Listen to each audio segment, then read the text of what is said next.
Konsep dasar web. Yang pertama, saya akan menjelaskan mengenai apa itu web.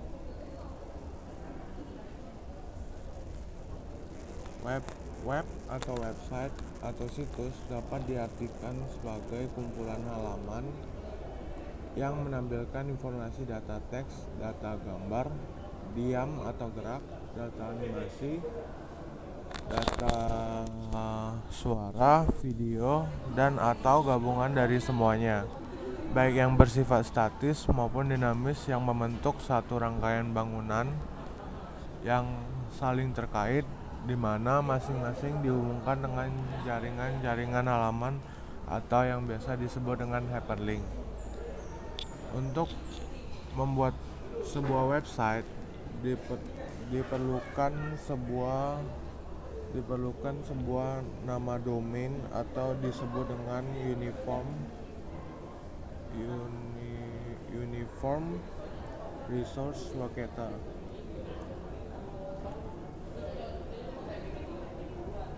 atau yang biasa kita sebut dengan URL. Nah, domain name atau URL ini merupakan sebuah nama unik yang digunakan untuk mengidentifikasikan sebuah website yang ada di dunia internet. Salah satu contohnya adalah yang sering kita gunakan adalah .co.id.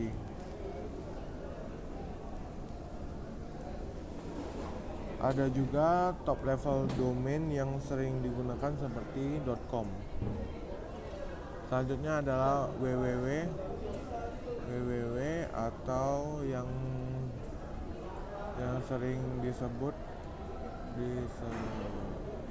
dengan World Wide Web.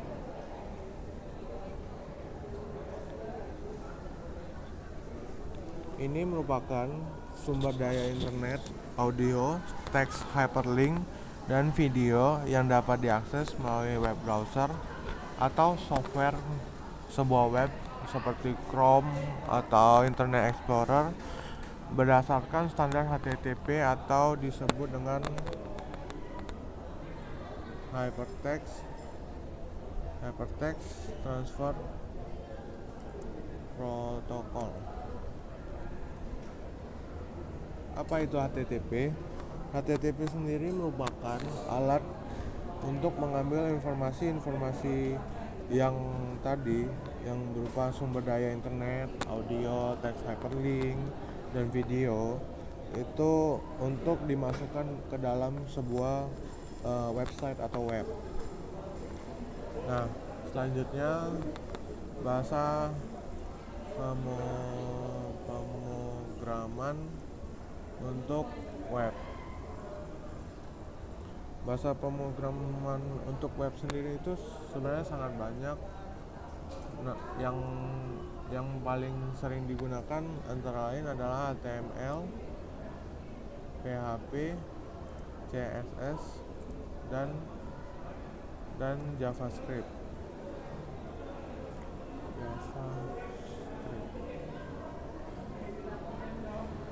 Apa sih HTML itu, apa sih PHP itu, dan CSS maupun JavaScript.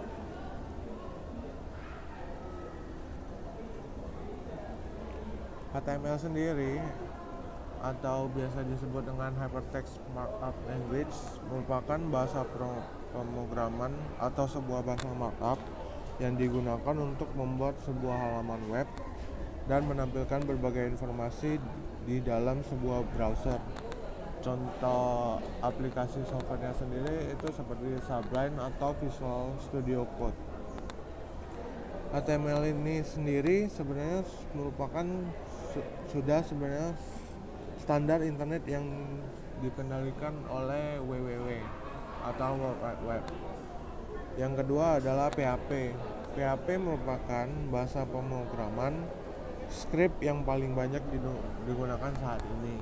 PHP sendiri itu pertama kali dibuat oleh Rasmus Lerdorf pada tahun 1995 Pada saat itu PHP masih bernama FI atau Form Interpreted, yang wujudnya berupa sekumpulan script yang digunakan untuk mengolah data form dari web. Nah, selanjutnya ada CSS. Nah, berbeda dengan HTML dan PHP, CSS ini merupakan sebuah style atau style sheet yang digunakan untuk mengatur tampilan suatu dokumen yang terdapat dalam sebuah web. CSS ini disingkat sebagai Cascading Style Sheet. Maka dari itu digunakan sebagai untuk mengatur tampilan sebuah dokumen. Nah, sedangkan JavaScript ini merupakan bahasa scripting yang handal yang berjalan pada sisi klien, atau ya sebenarnya keempat bahasa ini merupakan suatu gabungan gitu untuk membuat sebuah web. Terima kasih.